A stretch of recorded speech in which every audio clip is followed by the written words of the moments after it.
একটি মসজিদ, কিন্তু সেখানে নামাজ পড়া নিষিদ্ধ, সিজদায় ঝুঁকলেই বাধা, আজান নেই, কোরআনের তিলাওয়াত নেই, আছে শুধু ইতিহাসের নীরবতা। এই অদ্ভুত বাস্তবতার নাম কর্দোভা মসজিদ। স্পেনের আন্দালুসিয়ার প্রাণকেন্দ্রে অবস্থিত এই স্থাপনা একসময় ছিল ইসলামী বিশ্বের গর্ব। ৭৮৫ খ্রিস্টাব্দে উমাইয়ার শাসক আব্দুর রহমান প্রথমের হাত ধরে যার যাত্রা শুরু, তা পরবর্তী শাসকদের আমলে পরিণত হয় ইউরোপের বৃহত্তম ও সবচেয়ে শৈল্পিক মসজিদে। লাল সাদা খিলানের অসীম সারি, শত শত মার্বেল স্তম্ভ আর কমলা গাছঘেরা অঙ্গন আন্দালুসিয়ার নান্দনিকতার প্রতীক। মসজিদের ভেতরে পা রাখলে মনে হয় সময় থেমে গেছে। একসময় এখানে একসঙ্গে প্রায় ৪০,০০০ মুসল্লি নামাজ আদায় করতেন।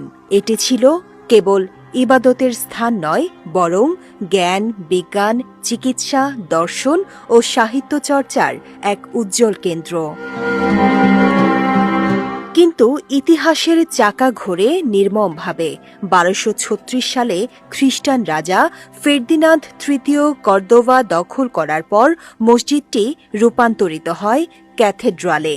এর কেন্দ্রস্থলে নির্মিত হয় একটি বিশাল গির্জা, যা ইসলামী ও খ্রিস্টীয় স্থাপত্যের বিরল সংমিশ্রণ তৈরি করে। আজ সেখানে মুসলমানদের নামাজ পড়া নিষিদ্ধ। কেউ আবেগে সিজদায় ঝুঁকে পড়লে নিরাপত্তা কর্মীরা সঙ্গে সঙ্গে থামিয়ে দেন। যেখানে একসময় কোরআনের তিলাওয়াতে মুখরিত ছিল বাতাস, সেখানে এখন শুধু ইতিহাস দেখার অনুমতি। ১৯৮৪ সালে ইউনেস্কো কর্দোভা মসজিদকে বিশ্ব ঐতিহ্যের স্বীকৃতি দেয়। আজ এটি স্পেনের অন্যতম জনপ্রিয় পর্যটন আকর্ষণ। কর্দোভা মসজিদ শুধু একটি স্থাপনা নয়, এটি মুসলিম সভ্যতার গৌরব, সহনশীলতা ও পতনের নীরব দলিল।